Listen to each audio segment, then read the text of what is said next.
한번 따라 하시겠습니다. 자녀들에게 주시는 권면. 자녀들에게 주시는 권면.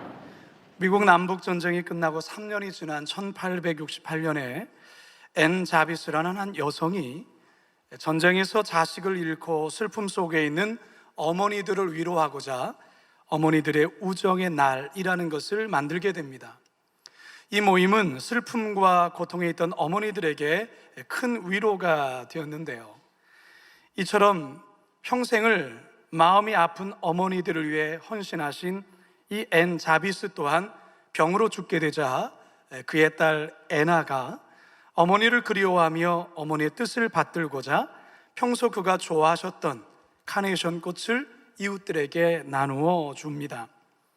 그리고 주일에는 흰 카네이션을 가슴에 달고 교회에 예배를 참여를 하였는데요. 이러한 애나의 모습에 감동을 받은 성도들이 애나와 함께 1905년 5월 9일 어머니를 기억하는 모임을 만들게 되었고, 어머니에 대한 추모의 뜻을 기리는 운동들이 이곳저곳에서 일어나면서 결국 1914년 미국 정부에서는 매년 5월 둘째 일요일을 어머니 날로 정하게 됩니다. 어머니가 살아계신 경우에는 붉은색 카네이션을, 그리고 돌아가신 경우에는 흰색 카네이션을 다는 풍습이 생긴 것입니다. 우리나라에는 1955년 8월 국무회의에서 5월 8일을 어머니의 날로 정하고서는 다음 해인 1956년 5월 8일 제1회 어머니 날 행사를 열게 됩니다. 그러다가 단지 어머니들만이 아니라 아버지를 포함해서 그리고 어른과 노인들도 공경하자는 의미에서 1973년도에는 어버이날로 확대 제정되어 지금까지 지켜오고 있는 것입니다. 성도 여러분, 오늘이 무슨 날이라고요? 어버이날입니다. 5월 8일 어버이날이자 그리고 교회적으로는 어버이 주일입니다. 성경은 구약에서나 신약에서나 한결같이 부모 공경을 강조하고 또 강조합니다. 아예 10계명에 명시해 놓기도 했지요.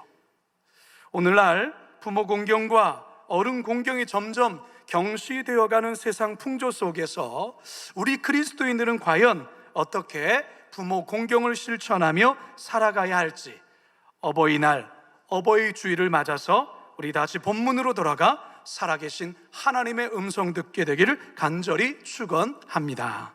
첫 번째 따라 하시죠. 주 안에서 순종해야 합니다. 주 안에서 순종해야 합니다. 지난주에도 말씀을 드렸지만 사도 바울이 이 에베소서를 쓸 당시만 해도 이 자녀들은 인격적으로 대우를 받는 대상이 아니었습니다. 특히 가부장적인 분위기 속에서 자녀들을 살리기도 죽이기도 할 절대 권한이 아버지에게 있었기 때문에 자식들 마음이 상하고 억울해도 그저 속으로만 삭히며 참아야 했습니다. 이 같은 시대적 사회적 분위기 속에 사도 바울은 파격적인 이야기를 하죠. 자녀들을 노엽게 하지 말라, 주의 교훈과 훈계로 양육하라 라고 부모에게 권면을 합니다. 자, 이 내용이 우리가 지난주에 함께 나누었던 말씀이었습니다. 기억하고 계시죠? 네. 자, 그런데 사도 바울은 부모들에게 이와 같은 권면에 앞서서 자녀들을 향한 권면을 먼저 행합니다. 우리는 이 순서에 대한 의미도 이해할 필요가 있습니다. 그렇다면 자녀들을 향한 사도 바울의 첫 번째 권면이 뭘까요? 1절 함께 읽습니다. 시작. 자녀들아, 주 안에서 너희 부모에게 순종하라. 이것이 옳으니라. 첫 번째 권면은 부모에게 순종하라 이 말입니다. 여러분, 순종이 무엇입니까? 순종으로 번역하고 있는 헬라어 단어는 휘파쿠라는 단어인데요, 이 단어 속에는 말을 듣다, 경청하다, 따르다라는 뜻이 있어요. 이 순종과 비슷한 말로 복종이란 말이 있죠. 근데 바울이 자녀들에게 요청하는 것은 복종이 아니라 순종입니다. 순종과 복종에는 좀 차이가 있죠. 복종은 질서의 측면에서 통솔과 지도를 따르는 것을 말한다면, 순종은 교훈과 가르침을 청종하고 따르는 것을 말합니다. 그렇다면 왜 자녀들이 부모에게 순종해야 할까요? 바울은 그것이 바로 하나님 앞에 옳은 일이다, 마땅한 일이다 라고 우리에게 설명하고 있습니다. 자, 그런데 여러분, 자녀들이 부모에게 순종해야 한다는 것 모르는 자녀가 있을까요? 없죠. 다 알죠. 그런데 우리의 삶에 때로는 순종하기가 쉽지 않은 경우들 있다라는 것이죠. 그리고 순종하지 않는 자녀들도 있다라는 것이죠. 부모의 말이 때론 동의가 되지 않거나 납득이 되지 않을 때 참 순종하기가 쉽지 않습니다. 더욱이 어떤 일방적이거나 권위적인 태도로 순종을 요구한다면 더더욱 자녀들은 순종하기가 쉽지 않을 겁니다. 자, 그런데요, 성경은 그럼에도 불구하고 자녀들이 부모에게 순종할 것을 명령합니다. 사실 자녀들의 입장에서는 참 어려운 일이죠. 그래서 바울은 부모에게 순종을 말하면서 한 가지를 더 첨가하고 있습니다. 이 말이 대단히 중요한데요, 그게 뭐냐? 주 안에서라는 말입니다. 주 안에서 너희 부모에게 순종하라, 바울이 그렇게 말하고 있어요. 사도 바울이 즐겨 쓰는 표현 중에 하나가 바로 그리스도 안에서, 주 안에서라는 말이에요. 그렇다면 주 안에서 부모에게 순종하라는 말이 구체적으로 어떤 말일까? 여러 의미가 있겠지만 그 중에 대표적인 하나를 꼽자면 주 안에 있는 자는 주님께 순종하듯 부모에게 순종해야 한다라는 의미인 것입니다. 우리 잠언 4장 3절에서 4절의 말씀에 보면 나도 내 아버지에게 아들이었으며 내 어머니의 보기에 유약한 외아들이었노라. 아버지가 내게 가르쳐 이르기를 내 말을 내 마음에 두라, 내 명령을 지키라, 그리하면 살리라. 여러분, 순종할 만해서 순종하는 것 누군들 순종 못하겠습니까? 하지만 우리 그리스도인들은 순종할 수 없는 상황에서도 순종할 수 있어야 된다라는 것입니다. 이게 바로 주 안에서 순종하는 자의 모습입니다. 성경을 보면 도무지 납득할 수 없는 상황에서, 도무지 납득할 수 없는 아버지의 말씀 앞에 묵묵히 순종한 인물들이 성경에는 많이 등장하는데요, 구약의 대표적인 인물을 꼽으라면 이삭을 꼽을 수가 있습니다. 이삭은 모리아 산에서 자신을 결박하고 번제로 바치기 위해 칼을 빼든 아버지에게 한 번의 저항도 하지 아니하고 순종을 합니다. 신약에서의 대표적인 인물은 다름 아닌 예수님일 것입니다. 끔찍한 십자가를 통해 구원 역사를 이루겠다는 하나님 아버지의 말씀 앞에 어린 양처럼 그저 순종을 하지요. 자녀인 성도 여러분, 부모에게 효도하는 것은 크고 거창한 게 아닙니다. 부모님의 마음을 편하게 해드리는 것일 겁니다. 다시 말해서 부모의 말에 귀를 기울이고 청종하는 것이죠. 때로는 납득할 수 없는 상황에서, 때로는 참 쉽지 않은 상황 속에서도 주 안에 있는 우리 그리스도인들은 주 안에서 부모에게 순종해야 된다는 것입니다. 바라기는 주 안에 있는 저와 여러분 모두가 주님 앞에 순종하듯 우리 부모님께 순종하심으로 아름다운 믿음의 가문을 이루어 가시길 주님의 이름으로 축원합니다. 두 번째 따라 하시겠습니다. 마음 다해 공경해야 합니다. 마음 다해 공경해야 합니다. 사도 바울이 자녀들에게 두 번째로 권면하는 것은 무엇일까? 2절 상반절입니다. 시작. 내 아버지와 어머니를 공경하라. 히브리어에서 카베드라는 단어를 보통 공경하다라고 이렇게 번역을 합니다. 원래 이 카베드는 이 사람의 몸의 장기 중에 간을 가리키는 말입니다. 간은 인간의 장기 중에서 가장 무겁고 중요하며 몸의 중심에 있죠. 그래서 공경이라는 말은 상대에게 무게를 두고 그를 중요시 여기며 소중하게, 귀하게 받드는 것을 공경이라 말하는 것입니다. 따라서 부모 공경은 부모님께 무게를 두고 중요시 여기며 귀하게 받드는 것이라 할 수 있겠습니다. 솔로몬 왕은 잠언을 통해서 자녀들에게 많은 권면을 하는데요, 이러한 권면을 합니다. 잠언 23장 22절 25절입니다. 시작. 내 늙은 어미를 경히 여기지 말지니라. 내 부모를 즐겁게 하며 너를 낳은 어미를 기쁘게 하라. 경히 여기지 말라, 가볍게 여기지 말라, 그 말인 것이죠. 내 부모를 즐겁게 하며 너를 낳은 어미를 기쁘게 하라. 자, 그런데 여러분, 사도 바울은 부모 공경을 명령하면서 부모 공경에 담긴 영적인 원리와 축복에 대해서도 함께 언급을 합니다. 그 내용이 2절 하반절과 3절이죠. 시작. 이것은 약속이 있는 첫 계명이니 이로써 내가 잘되고 땅에서 장수하리라. 무슨 말일까요? 부모 공경을 실천하는 자에게는 복이 임한다, 그 말이에요. 10계명에서 부모 공경이 담긴 계명이 몇 계명일까요? 5계명입니다. 그런데 바울은 이 5계명에 대해서 뭐라고 설명하냐면 약속이 있는 첫 계명이다라고 말하고 있어요. 약속이 있는 첫 계명, 다시 말해서 이 계명을 지켰을 때에 하나님께서 복을 주시겠다는 약속이 담긴 계명이다. 그 계명 중에서 첫 번째다, 그렇게 말하고 있는 거예요. 다시 말해서 하나님께서 부모 공경을 얼마나 중요하게 여기고 있는가라는 것을 우리는 알 수가 있죠. 이 에베소서 6장 2절 하반절과 3절의 말씀은 사실 구약의 신명기의 말씀을 바울이 인용하는 겁니다. 신명기에는 이렇게 쓰여 있어요. 신명기 5장 16절입니다. 시작. 너는 내 하나님 여호와께서 명령한 대로 내 부모를 공경하라. 그리하면 내 하나님 여호와가 내게 준 내 생명이 길고 복을 누리리라. 아멘.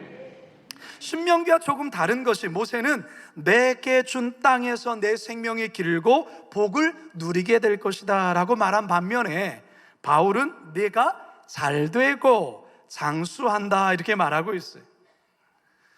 성경이 쓰여졌던 당시의 복 가운데 최고의 복은 장수의 복이었습니다.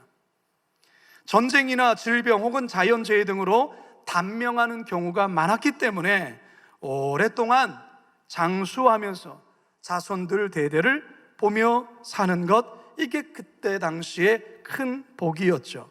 물론 오늘날 오래 산다라는 것만이 복이라고 말할 수는 없습니다. 건강하게 평안하게 오래 사셔야 되는 거겠죠. 또한 여기에서의 이 장수의 복은 단지 육신의 생명이 길게 사는 것만을 의미하는 것이 아니라 하늘의 복을 오랫동안 누리는 데 있다라는 것입니다. 자, 제가 여러분께 질문을 하나 드리겠는데요, 잘 대답해 보시기 바랍니다. 여러분들이 직장이나 가정이나 또 여러 곳에서 하고 있는 일들이 잘 되기를 바라십니까? 이렇게 소리가 적어요. 여러분들의 자녀들이 잘 되기를 바라십니까? 네, 이건 좀 소리가 크네요. 그러면 비결 하나 말씀드릴게요. 부모님을 공경하세요. 이게 바로 오늘 성경이 우리들에게 말씀하시는 거예요. 여러분들이 잘 되기를 원하는가? 여러분들의 삶이 잘 되어지기를 원하는가? 그렇다면 부모를 공경하라. 이게 오늘 성경이 우리들에게 말씀하는 거예요. 바울은요, 특별히 디모데에게 디모데 전서를 쓰면서 교회 안에 홀로 되신 어머니들, 과부들, 이 홀로 된 어머니들을 그 먼저는 자녀들이 잘 돌보고 또한 교회가 잘 돌볼 것을 강조했어요. 디모데전서 5장 4절 함께 읽습니다. 시작. 만일 어떤 과부에게 자녀나 손자들이 있거든 그들로 먼저 자기 집에서 효를 행하여 부모에게 보답하기를 배우게 하라. 이것이 하나님 앞에 받으실 만한 것이니라. 아멘. 여러분, 부모님을 공경하는 것도 다 때가 있어요. 하고 싶어도 할 수 없는 때가 있다라는 말이에요. 그때 가서 많이 후회하게 되죠. 그렇기 때문에 우리 성도 여러분들, 부모님이 좀 더 건강하실 때 맛있는 거 더 많이 사다 드리시고, 좀 더 건강할 때 좋은 곳 구경시켜 드리시고, 좀 더 건강할 때 자주자주 찾아뵈어야 합니다. 제가 이 설교를 준비하면서 저는 참 불효를 하는 자식이구나 라는 걸 많이 느꼈어요. 목회가 바쁘다는 이유로 솔직히 자주 찾아뵙지를 못해요.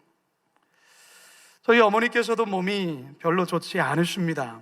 평생을 시장에서 쭈그리고 앉아서 장사하시다 보니까 무릎 관절이 좋지 않고 몇 년 전에는 이렇게 수술을 하셨어요. 당뇨도 갖고 계세요. 몸이 안 좋으시죠. 최근에 어머니께서 몸이 안 좋으시다는 말을 듣고 월요일 아침 일찍 제주도에 내려갔어요. 하루를 어머니와 함께 있으면서 같이 식사도 하고 이런저런 얘기도 하고, 근데 어머니 얼굴을 이렇게 뵙는데 저희 어머니가 참 많이 늙으셨다 느끼게 되었어요. 그 고우셨던 어머니 얼굴이 그야말로 할머니가 된 거예요. 마음이 그냥 그랬어요. 말도 예전보다 많이 느려지시고, 식사도 오래오래 씹으셔야 되고, 행동도 많이 느려지신 것이죠. 저는 집에 가면 꼭 어머니와 이제 가정 예배를 드립니다. 그때도 가정 예배를 드리게 됐는데 어머니께서 꼭 저를 위해서 기도해 주십니다. 이번에 제가 어머니 기도하는 것을 제가 핸드폰에 녹음을 했습니다. 생각날 때마다 어머니께서 저를 위해서 기도한 기도를 늘 듣고 싶어서 그렇게 하루를 보내고 일산으로 돌아왔습니다. 여러분, 살아계실 때 한 번 더 찾아뵙고 살아계실 때 한 번 더 전화하시기 바랍니다. 이건 저에게도 주시는 하나님의 음성으로 제가 듣고 있습니다. 여러분, 아버지 어머니를 생각하면 늘 고맙고 때론 죄송하고 미안한 마음 갖고 계신 분들도 있지만, 또 반대로 안타깝지만 부모님 하면 마음에 쓴마음이 올라오시는 분들도 더러 있어요. 왜 그럴까요? 부모께 받은 상처 때문에 그래요. 어떤 분이 아버지가 죽으면 관이에서 춤을 추겠다고 할 정도로 아버지를 증오했던 사람이 있었어요. 얼마나 그 마음의 상처, 아버지로 인한 그 상함이 컸으면 그런 말을 했겠어요. 아버지가 돌아가신 후에도 그 미움이 사라지지가 않은 것이죠. 그런데 시간이 흘러서 어느 날 거울 앞에서 거울을 보는데 아버지를 보는 듯 똑 닮은 얼굴이 거기에 있는 거예요. 여러분, 이런 말이 있어요. 사랑하면 닮고 미워하면 똑같아진다. 이 정말 무서운 말입니다. 사랑하면 닮고 미워하면 똑같아. 내 얼굴이 그 얼굴이 그 얼굴이 내 얼굴로 보이는 거예요. 사랑하는 여러분, 성경은 구약이나 신약이나 한결같이 부모 공경을 강조를 합니다. 유교만을 효를 강조하는 게 아니고요, 기독교가 효를 대단히 강조해요. 성경은 부모를 공경해야 복을 받는다고 이야기를 합니다. 이게 성경의 원리입니다. 부모를 미워하고 부모를 저주하는데 어떻게 자신과 그의 자식들이 잘 될 수 있겠습니까? 아버지 어머니를 미워하는 부모의 모습을 보고 자란 자녀가 커서 그 부모에게 어떻게 대할까요? 여러분, 여러분의 자녀를 위해서라도 부모님을 용서하고 화해하셔야 하는 것입니다. 그래도 낳아주시고 길러주셨기에 여러분이 존재하는 것 아니겠습니까? 이것만으로도 우리는 부모님을 존경하고 사랑해야 하는 거예요. 오늘은 어버이날이자 어버이 주일입니다.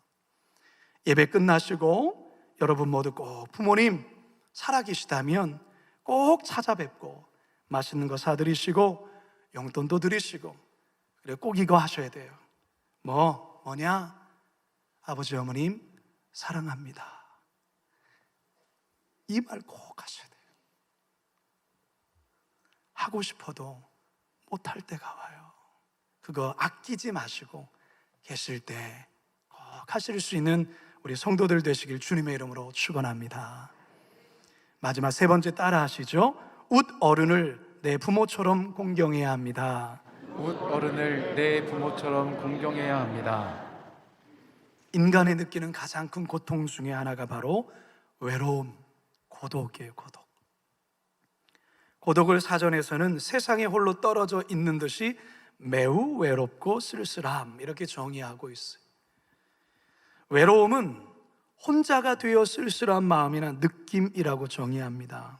모든 사람에게, 인간 모두에게는 근원적인 고독과 외로움이 있어요. 하지만 나이가 들면 들수록 이 외로움과 고독은 더욱더 커지기 마련이에요. 부부가 함께 살다가 어느 날 갑자기 남편이 먼저 떠나버리고 아내가 먼저 떠나게 되면 그 빈자리는 너무 커요.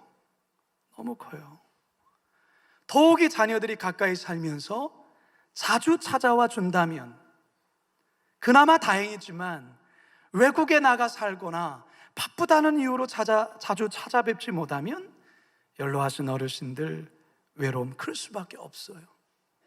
이 외로움이 길어지면 우울증이 찾아오고요, 이 우울증을 견디다 못해 스스로 목숨을 끊거나 그리고 방치된 채 고독사로 세상을 떠나는 경우들이 종종 왕왕 있어요. 얼마 전에도 어느 지방의 연로하신 어르신 쓸쓸히 고독사로 돌아가셨는데 이 사실을 아무도 모르는 거예요. 수개월째 방치됐다가 나중에야 시신을 발견하게 된 안타까운 일도 있었어요.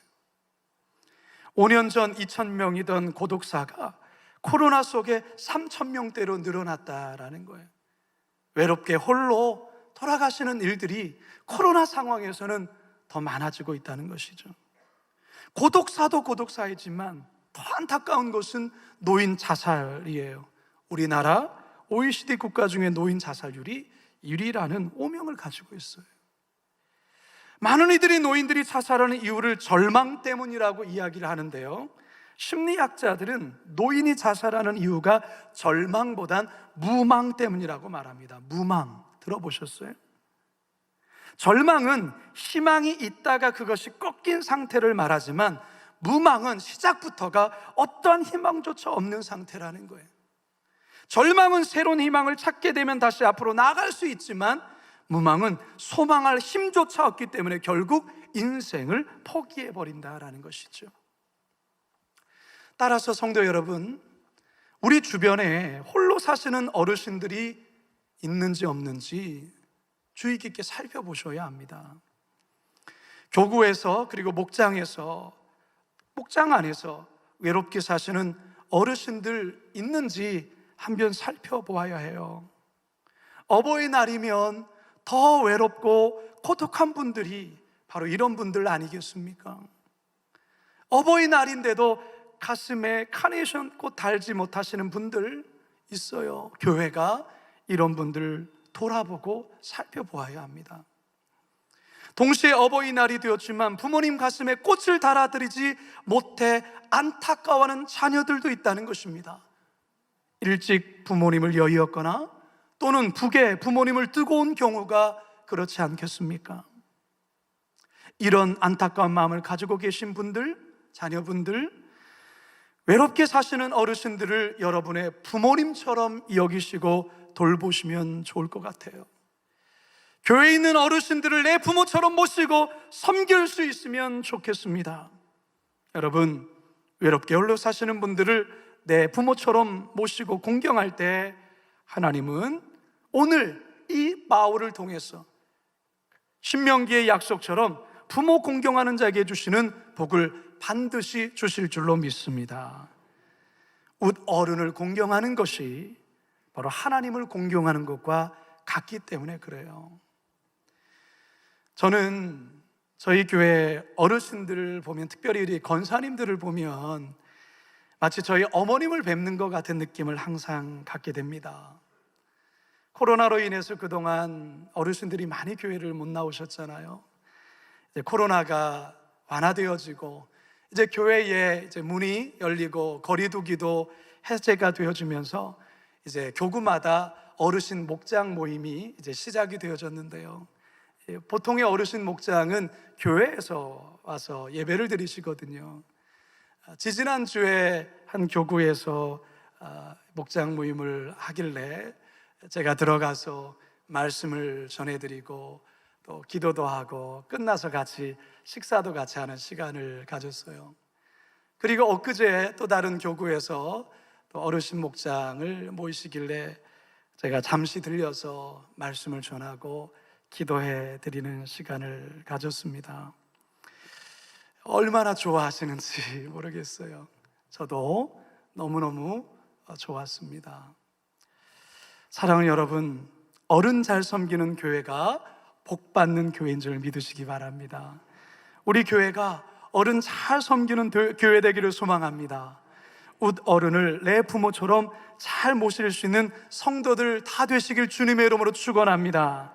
오늘 레위기 말씀에서 이렇게 권면합니다. 레위기 19장 32절입니다. 시작. 너는 샘머리 앞에서 일어서고 노인의 얼굴을 공경하며 내 하나님을 경외하라. 나는 여호와이니라. 이제 저는 말씀을 마치려 합니다. 지난 2월 58회 한국보도 사진전에서 우수상을 수상한 사진 한 장이 있어요. 제가 이거를 보게 되면서 저도 모르게 눈물이 울컥 났어요. 코로나 상황에서 요양센터에, 요양병원에 계신 어머니를 통면회를 못 하다가 오랜만에 면회가 허락되어진 거예요. 딸이 요양원에 가서 보자마자 서로 눈물을 흘리면서 서로 이렇게 상봉하는 모습이에요.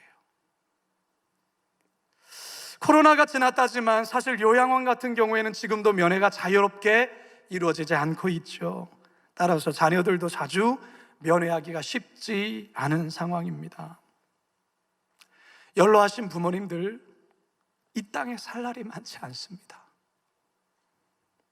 살아계시는 동안에 더 한번 찾아뵙고 식사 대접해 드리시고 마음을 편히 해 드리시기 바랍니다. 더욱이 우리는 크리스찬들이잖아요.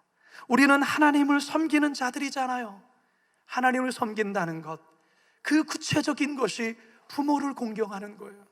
하나님을 섬긴다면서 부모를 괄시하고 부모를 돌아보지 않는다면 그건 하나님을 섬기는 게 아니에요.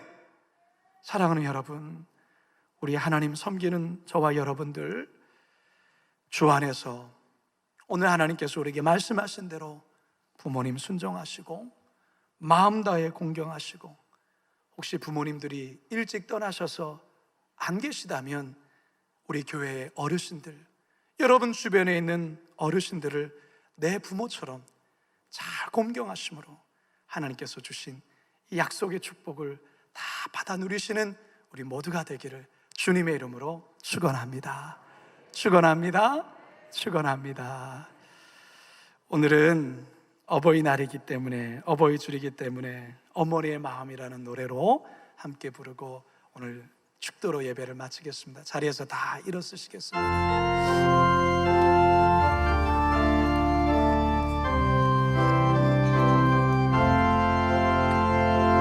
나 실제 괴로움 다 잊으시고 길을 제밤낮으로 애쓰는 하루, 진짜리 마른 자리 바람이시며 속날이 바달도록 고생하시네. 하늘 아래 그 무엇이 높다리요. 어머님의 희생을 감이 없어라. 어려서 안고 어려서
이 인생을 자식 위하여